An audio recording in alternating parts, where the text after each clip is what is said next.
السلام علیکم ورحمۃ اللہ وبرکاتہ۔ وعلیکم السلام ورحمۃ اللہ وبرکاتہ استاد۔ وما توفیقنا الا باللہ، رب زدنی علما، رب اشرح لی صدری ویسر لی امری واحلل عقدۃ من لسانی یفقهوا قولی، رب یسر ولا تعسر واتمم بالخیر، رب ساحل ویسر ولا تعسر علینا یا میسر کل عسیر۔ تو کتاب و فضائل القرآن، جیسا کہ گزشتہ سبق کے حوالے سے آپ کو معلوم ہے کہ ہمارے اس سبق میں بھی آج وہی چیپٹر ہے اور اس کے انڈر باب ہے فضائل قرآن کے بارے میں، کیا فضیلت ہے آیات کی، صورتوں کی، اور ان پر اجر اور ثواب کا ذکر ہے۔ تو آتے ہیں اسی سلسلے میں ہم، ایک بڑی حدیث معروف ہے لیکن ہے وہ سند کے اعتبار سے ضعیف، بہت زیادہ واعظ اور خطباء اور مصنفین اس کا تذکرہ کرتے ہیں، لیکن اس کی اسنادی حیثیت جو ہے وہ اگنور کرتے ہیں، وہ ذکر نہیں کرتے۔ وہ اس لیے کہ بہرحال ذکر کرنی چاہیے کہ حدیث سند کے اعتبار سے ضعیف ہے، جو راوی ہے بڑا معروف ہے ضعف میں۔ تو دوسری بات یہ ہے کہ حدیث کے اندر جو کچھ ذکر ہوا ہے حقیقت میں وہ مفہوم کے اعتبار سے ٹھیک ہے، یعنی اس میں کوئی شک نہیں، بلکہ کلام الہی کہیں اس حدیث میں جو کچھ ذکر ہوا ہے اس سے بھی آگے ہے، فضیلت میں، اجر میں، ثواب میں، اہمیت میں، تاثیر میں۔ وعن الحارث الاعور، حارث الاعور جو ہے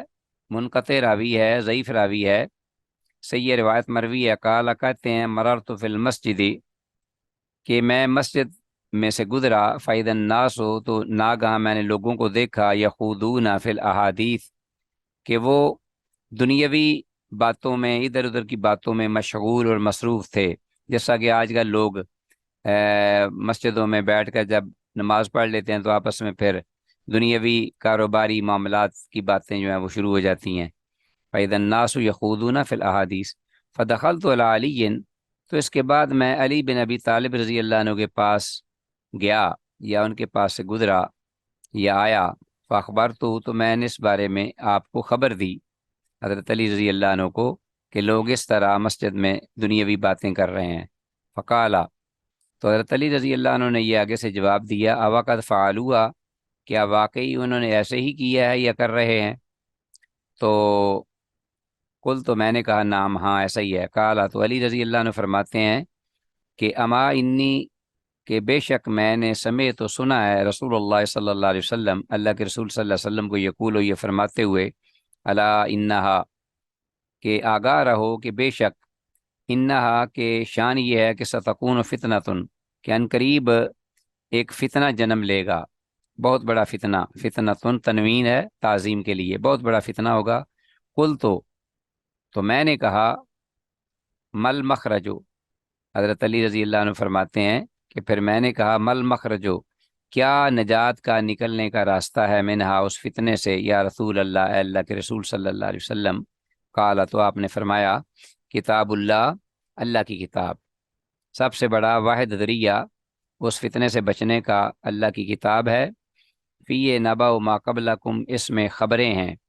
جو تم سے پہلے امتوں کی، انبیاء کی، رسولوں کی علیہ السلام کے احوال تھے، ان کی ہلاکتیں، تباہیاں اور بربادیاں تھیں، ان کا ذکر ہے۔ وخبر ما بعدکم، اور تمہارے بعد میں آنے والے قیامت تک جو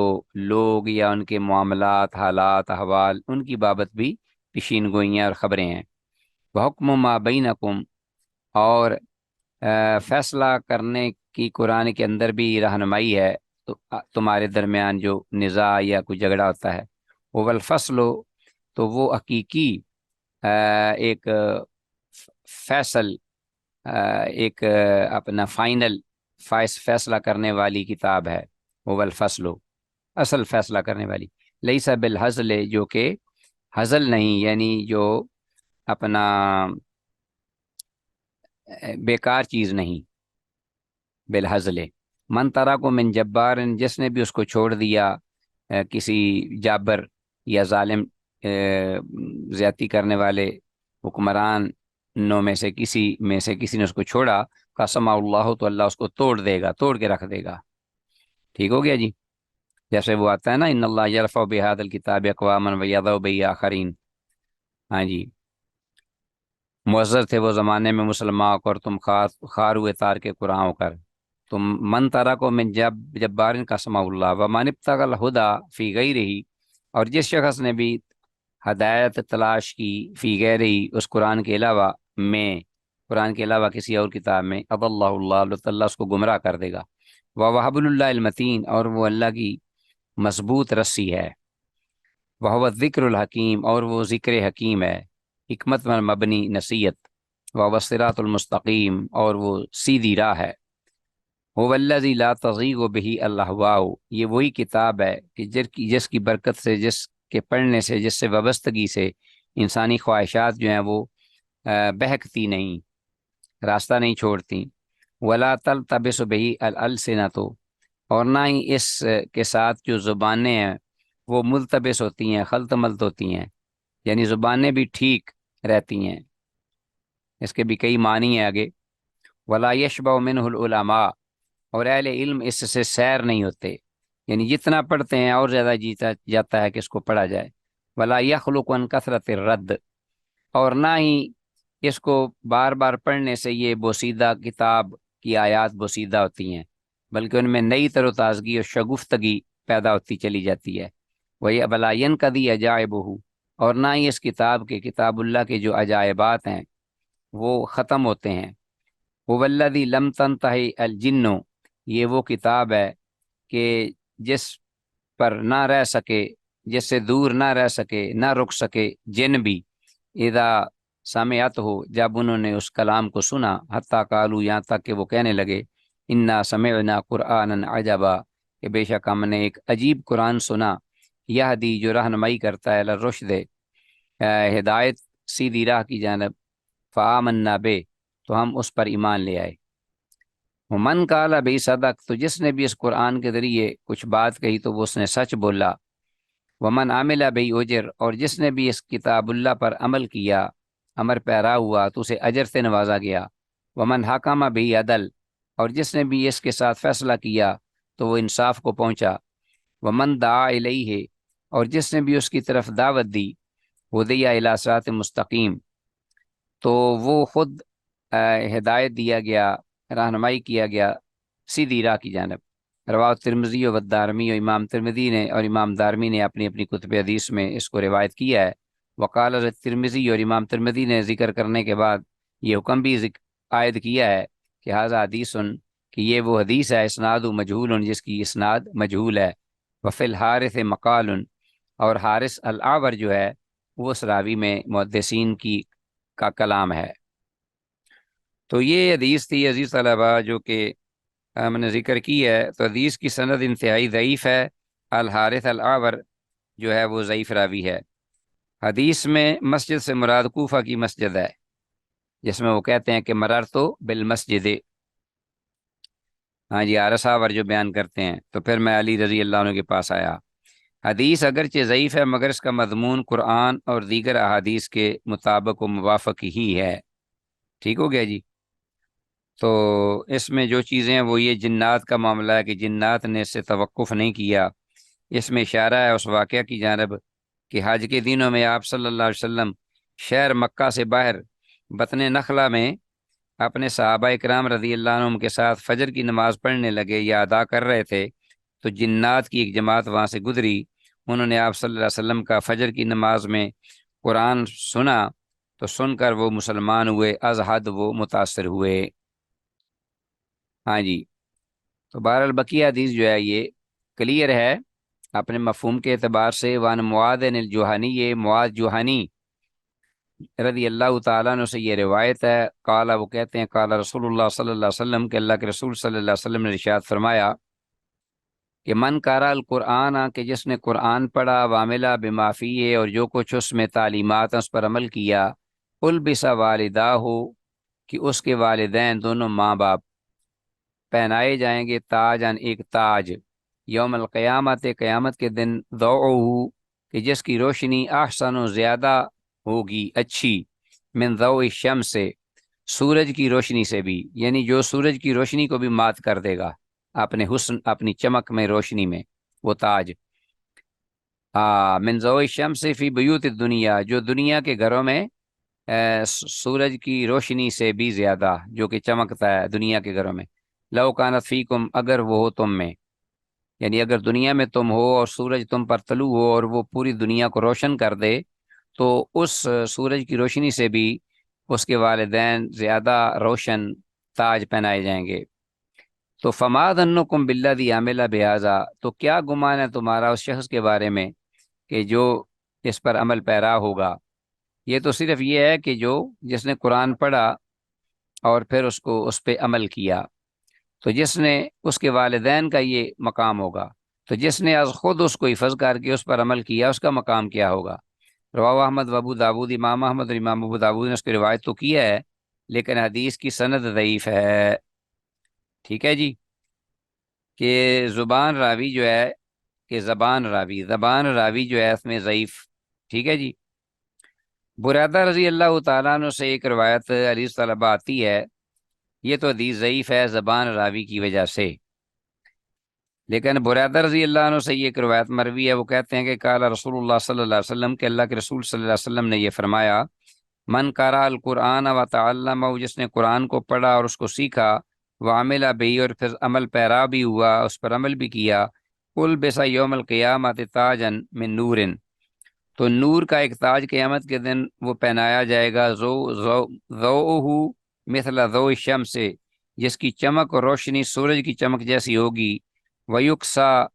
والدیہ حلتان، یا والدہ، اس کے دونوں والدین جو ہیں وہ ایسا دو حلے پہنائے جائیں گے۔ حلے کہتے ہیں اصل لباس کے اوپر جو عبا وغیرہ ہوتی ہے، اوور کوٹ بھی جسے کہتے ہیں، ایسے حلے دو پہنائے جائیں گے، لا یقوم بہما دنیا، اللہ اکبر، فیقولان بما کوسینا، تو وہ کہیں گے کہ کس بنا پر ہمیں یہ عزت سے نوازا گیا اور ہمیں یہ حلے پہنائے گئے۔ فیقال بیاخذ ولدکما القرآن، تو اس کو یہ جواب دیا جائے گا کہ تم دونوں کوئی بچے کا جو اہتمام تھا قرآن کے ساتھ، وابستگی تھی، یا اس کا پڑھنا تھا، سیکھنا تھا، پڑھانا تھا، یا حفظ کرنا تھا، اس کی بنا پر۔ صححہ الحاکم علی شرط مسلم، اس حدیث کو امام حاکم نے امام مسلم کی شرط پر صحیح کہا ہے، اور امام ذہبی نے اس کی سند کو وافقہ ذہبی و سند حسن، امام ذہبی رحمہ اللہ نے بھی موافقت کیا امام حاکم کی، اور اس کی سند بھی حسن ہے۔ تو یہ بہرحال یہ حدیث جو ہے یہ بریدہ رضی اللہ عنہ سے یہ صحیح ہے سند کے اعتبار سے، اور تقریباً اس حدیث جو کہ معاذ الجوہانی حدیث اس کے قریب قریب ہے مفہوم میں، تو معلوم ہوا کہ یہ من حیث المفہوم یہ حدیث جو ہے قرآن حکیم کی فضیلت یا فضائل کے بارے میں، لیکن اتنا فرق ہے کہ یہ ہاں کچھ الفاظ اس میں مختلف آئے ہیں بس، باقی مفہوم تقریباً وہی ہے۔ آگے ہے حدیث، عزیز طلبہ ہمارے پاس حدیث نیکسٹ 2140، وان عقبہ بن عامر، عقبہ بن عامر رضی اللہ عنہ ماں سے یہ روایت ہے، عقبہ بن عامر رضی اللہ عنہ سے یہ روایت ہے، قال، وہ کہتے ہیں، سمیعت رسول اللہ صلی اللہ علیہ وسلم یقول، کہ میں نے سنا اللہ کے رسول صلی اللہ علیہ وسلم کو یہ فرماتے ہوئے، لو جعل القرآن فی احاب، اگر قرآن کو رکھا جائے ایک چمڑے میں، چمڑے میں رکھ دیا جائے، لپیٹ لیا جائے، ثم القی فی النار، پھر اس چمڑے کو آگ میں رکھ دیا جائے، ڈال دیا جائے، ماہ تارا کا، تو وہ جلے گا نہیں۔ رواہ دارمیوں سے امام دارمی نے روایت کیا ہے۔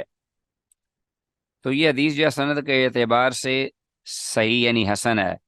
اور حدیث میں لفظ احاب، اس کو انڈر لائن کیجیے، اس کا مطلب ہے چمڑا۔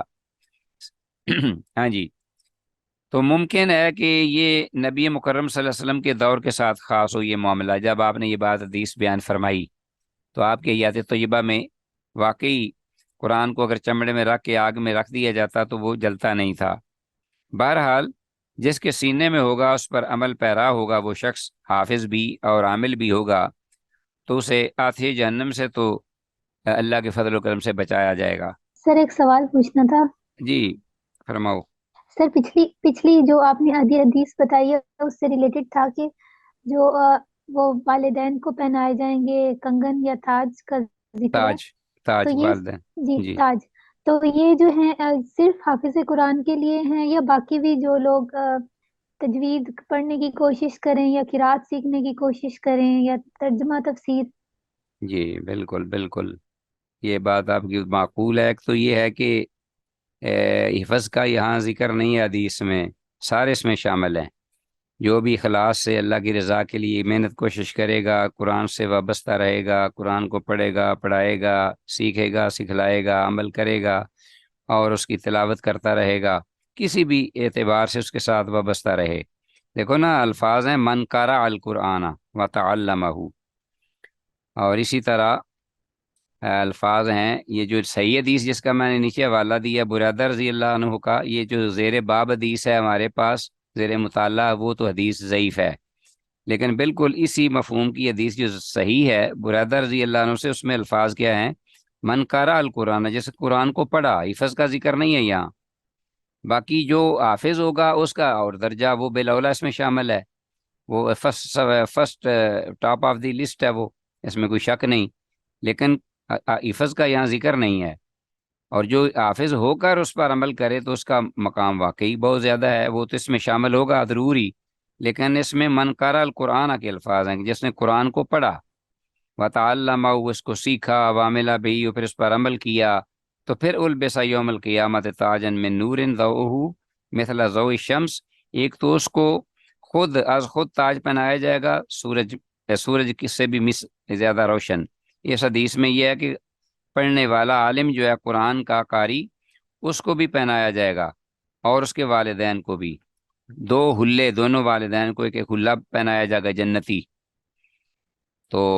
وہ کہیں گے کہ یہ ہمیں کیوں پہنائے جا رہے ہیں، ہمارا کیا عمل تھا؟ تو کہا جائے گا کہ آپ کے بچے کی وجہ سے جو انہوں نے اہتمام کیا قرآن حکیم کے ساتھ، وابستہ رہا، اور یہ آپ کی کوششوں سے اس نے ایسا کیا، تو یہ آپ کا ہی ثمرہ اور نتیجہ تھا۔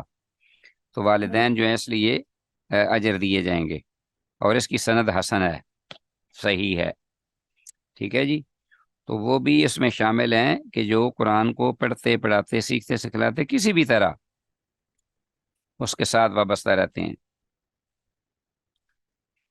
علی بن ابی طالب رضی اللہ تعالیٰ عنہ سے آگے یہ روایت ہے، وعن علی رضی اللہ تعالیٰ عنہ قال قال رسول اللہ صلی اللہ علیہ وسلم، وہ کہتے ہیں کہ اللہ کے رسول صلی اللہ علیہ وسلم نے ارشاد فرمایا،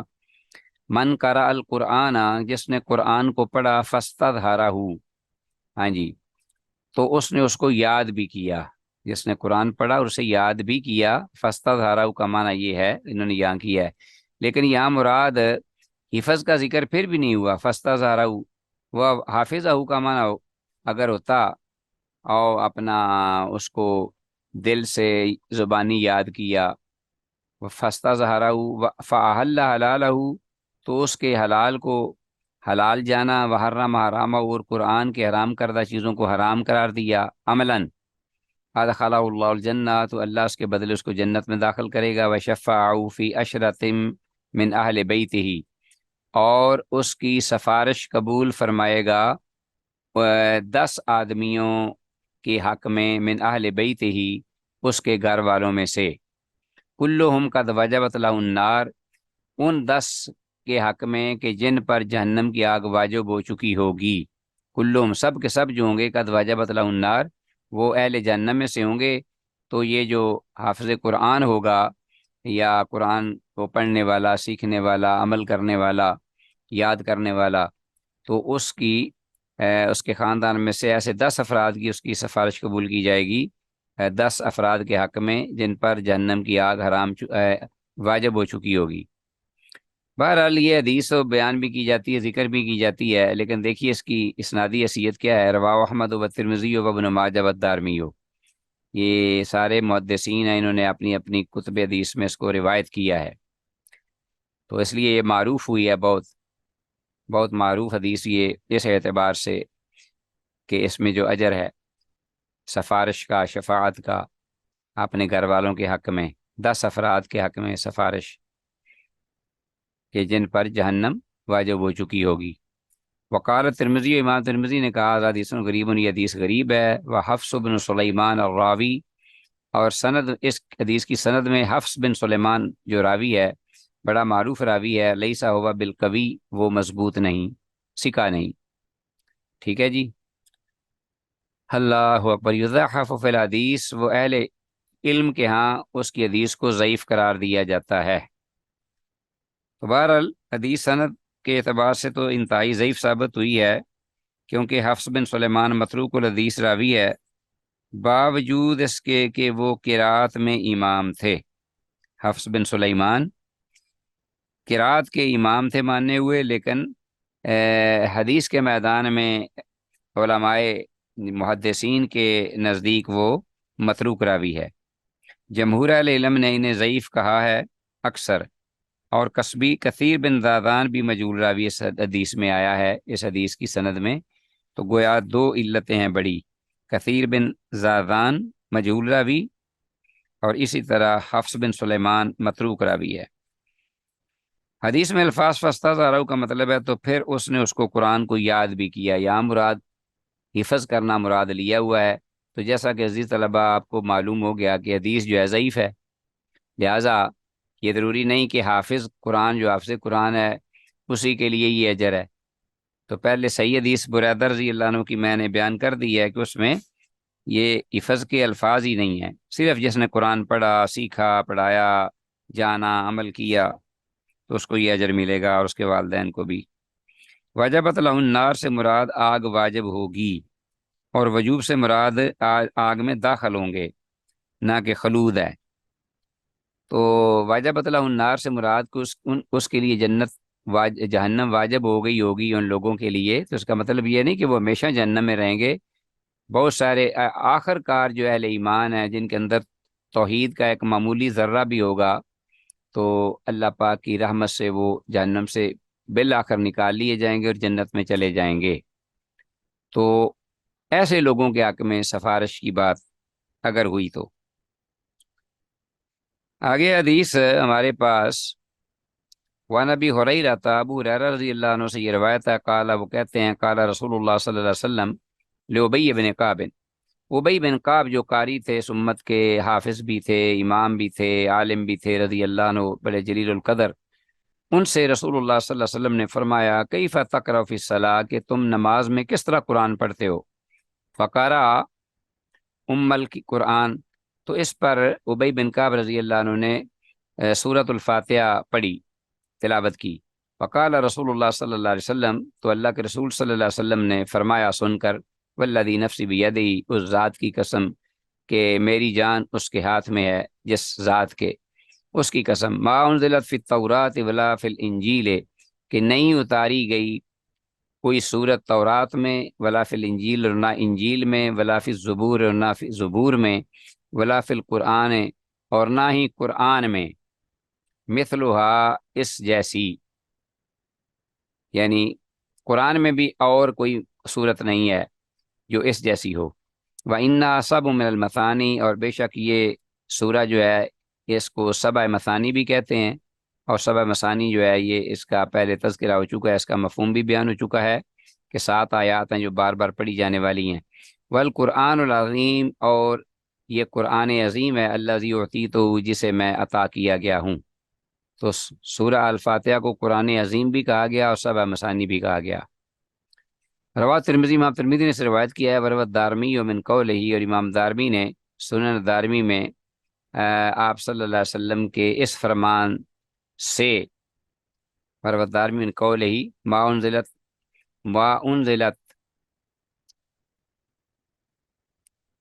اس قول سے ذکر کی حدیث، ولم یذکر ابی بن کعب، اور امام دارمی رحمہ اللہ نے ابی بن کعب رضی اللہ عنہ کا اس اپنی روایت میں تذکرہ نہیں کیا۔ وقال ترمذی، اور امام ترمذی نے یہ حدیث روایت بیان کر کے کہا ہے، ھذا حدیث حسن صحیح، کہ یہ حدیث حسن صحیح ہے۔ تو گویا کہ امام ترمذی رحمہ اللہ کے ہاں یہ چونکہ حدیث صحیح ہے، انہوں نے جو حکم لگایا یہ اہل محققین کے ہاں یہ صحیح ہے، یعنی اہل تحقیق نے جب تحقیق کی تو یہ حدیث کی سند صحیح ثابت ہوئی۔ آگے ہمارے پاس ابو ہریرہ رضی اللہ عنہ سے یہ روایت ہے، قال، وہ کہتے ہیں، قال رسول اللہ صلی اللہ علیہ وسلم، کہ اللہ کے رسول صلی اللہ علیہ وسلم نے ارشاد فرمایا، تعلم القرآن، قرآن کو پڑھو، یعنی سیکھو، تعلم القرآن، قرآن کو سیکھو، وقرأ، فقرأوا، تو اس کو پڑھو بھی، فإن مثل القرآن، تو بے شک قرآن کی فإن مثل القرآن تو بے شک مثال قرآن کی لمن تعلم، جو جس نے اس کو سیکھا، فقرا تو پھر اس کو پڑھا بھی، وقام بہی اور پھر اس پر عمل بھی کیا، کمثل جرابن اس تھیلی کی مانند ہے، تھیلی، معشوبن جو بھری ہوئی ہے، مسکن خوشبو سے، یعنی کستوری کی خوشبو سے، مسکن، تفوح ریحہ کل مکان، کہ جس کی خوشبو جو ہے وہ ہر جگہ پھیل جاتی ہے، ہاں جی، بکھر جاتی ہے۔ ومثل من تعلمہ، اور اس شخص کی مثال کہ جس نے اس قرآن کو سیکھا، فراقدہ پھر وہ سو رہا، سیکھنے کے بعد وہ سوتا رہا، وفی جوفی اور اس حال میں کہ وہ قرآن اس کے پیٹ میں ہے، ہاں جی، اس کے پیٹ میں موجود ہے، محفوظ ہے، تو اس کی مثال کا مثل جرابن اس تھیلی کی طرح ہے، او کی علی مسکن، ہاں جی، جو بند کر دی گئی ہو، ہاں جی، اپنے اوپر سے اس کو بند کر دیا گیا ہو، علی مسکن مسک سے بری ہوئی ہے۔ تو ایسا شخص جو کہ جس نے قرآن کو سیکھ تو لیا، پڑھ بھی لیا اور علم بھی پا لیا، لیکن وہ سو رہا اس سے غافل ہو کر، عمل اس کا محقق نہیں کر سکا، اور اس کے پیٹ میں وہ قرآن موجود ہے، تو اس کی مثال اس کستوری سے بری ہوئی تھیلی کی مانند ہے کہ جو اوپر سے بند ہو۔ ٹھیک ہو گیا جی؟